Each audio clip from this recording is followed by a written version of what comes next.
Well, I'm certainly. I'm not sure I'll get in them trousers anymore, quite frankly, but I'll try. Would you have the kimono? The kimono. I think that's more your colour, isn't it? I was thinking, weren't you talking about putting it on earlier? I was earlier. Yeah, exactly. Yeah, but go for it, man. But I'm not a performing musician. That'll wake us all up. No, nor am I. It doesn't stop me playing this guitar, though, does it?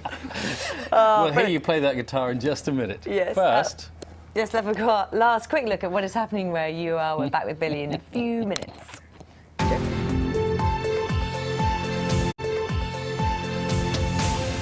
We've just been discussing hairdos with Billy Bragg, but we'll come back to them in a moment. He's a singer known for tackling tricky issues through his music. His songs have addressed everything from the miners' strike back in the 80s and Margaret Thatcher to Rupert Murdoch and phone hacking. But his new album has a more mellow tone, focusing on relationships instead of politics. Billy joins us now before we have a proper chat. Morning. Thank you very much for coming to see us. Great to be here. Should we listen to the new single? Yeah, it draws on an experience many men can relate to, letting a loved one down with your DIY skills. It's called The Handyman Blues. Never gonna be the handyman around the house my father wants. So don't be asking me to hang the curtain rail for you, because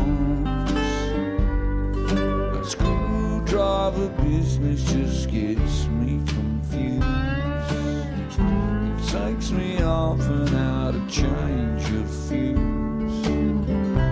When I flick the switch, the lights all blue. I'm not your handyman. Billy, it's quite a different feel. I love that. It's a great Thank message. You may not be good at DIY, but in some ways it just doesn't matter. No, if you can write songs, you can just about get away with it. I think you can, can't you? Yeah. Pottery, it's poetry or pottery, and I'm a poetry man myself. There's a different sound to the album too, because you worked with a producer who said, right, you're not going to have any overdubs, you're not going to go back and re-record your voice after. Don't even else. bring your electric guitar. He only allowed me to play electric guitars. All I took was a bag of songs and a change of underwear, literally, which is, I've never been in the studio like that before. So when you were in there with the musicians, everybody was playing their instruments at the same time, it was just a live recording? Yeah, I was writing them out. I mean, because I'm not technically a great singer, I often have to go back and work at this, I do what we call scratch vocal, which just guides the song through, and I come back a week later. But you lose the moment, you lose the essence there, and because the guys I was working with, Joe's guys had never heard the songs before, that it was a moment of creation. They were creating the song. So Joe encouraged me to sing in the moment. It makes it all very quick. Well, that helps as well, because obviously with the music industry, the record industry, the way it is, you can't rely on selling thousands and thousands of records. You've got to cut your cloth accordingly. So doing it in 5 days made a lot of sense, really. And it cuts down the cost quite massively then. Yeah, well, it keeps it focused as well. I mean, it's partly cost, but also artistically, it allows you to get in there and do something that's of that entire moment rather than strung out over a month. I'm listening to the album. Some people might think, where's that angry young man gone? Oh, he's still there. It's just that now the internet allows you to put out topical songs immediately. I wrote a song about the phone hacking scandal, and wrote it Friday, debuted it Saturday, recorded it Sunday, put it out for free download on Monday. So I've put out 5 songs for free download since my last album. All topical songs. So when it came to make this record, when I looked in my bag, they tended to be songs of a deeper struggle. The struggle to maintain relationships. It's interesting, isn't it, what you say? Because lots of people, musicians that we've talked to, are concerned about the internet. But actually, that's a positive spin. If you can, you're angry. Well, for a topical songwriter, when I wrote Between the Wars, you showed a clip of it earlier during the miners' strike. By the time I managed to get it in the shops, the strike had ended. Now, that song I wrote in the week that the Millie Dowler story broke, and it was available for free download before Rupert Murdoch appeared before Leveson the week after. For a topical songwriter, that's really, really brilliant. But in terms of recording albums, it's been 5 years. Yeah, but in that time, as I say, I put out a couple. I wrote some songs for a play. I put out those 5 songs for download. I wrote a book. It's not like I've not been busy. What brought you back to the studio? Well, I sort of...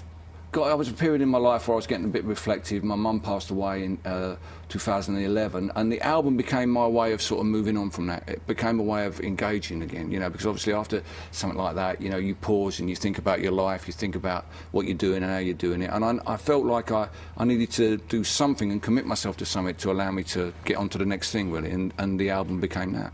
One of the songs is called Goodbye, isn't it? Goodbye, Goodbye, yeah. It's about your mum, is it? It's really about partying. I mean, I wouldn't say so. The record's not really about what happened with my mum. It's more like a response to those kind of feelings, reflective moment. I'll play you a little bit if you like. Go on, Like that.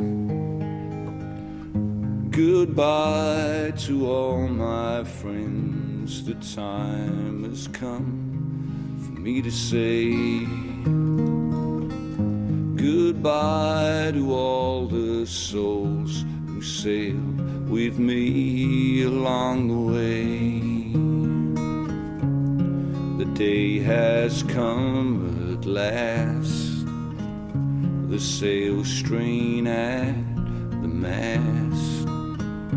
The years have quickly passed away.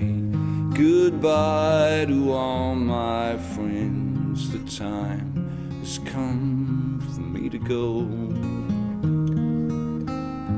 Goodbye to all the souls who sailed with me so long.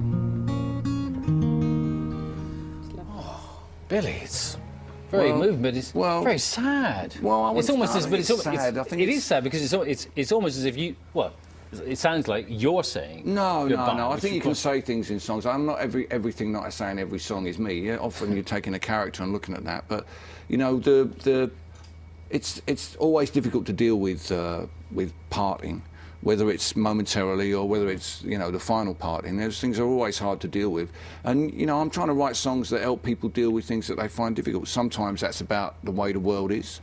That's part of my job, but also, I've always written more love songs, more emotional songs than I have written political songs. You talk about the way the world is. I was reading the lyrics to one of the songs, and I didn't realise this. You're an optimist, actually, aren't you? I am. Well, I think if you my politics are based in humanity. They're not based in any particular ideology. I believe that if the majority of people had a say, then it would be we would live in a better world. And I think you've got to be an optimist, because our enemy, I think, those of us who want to make the world a better place, is cynicism.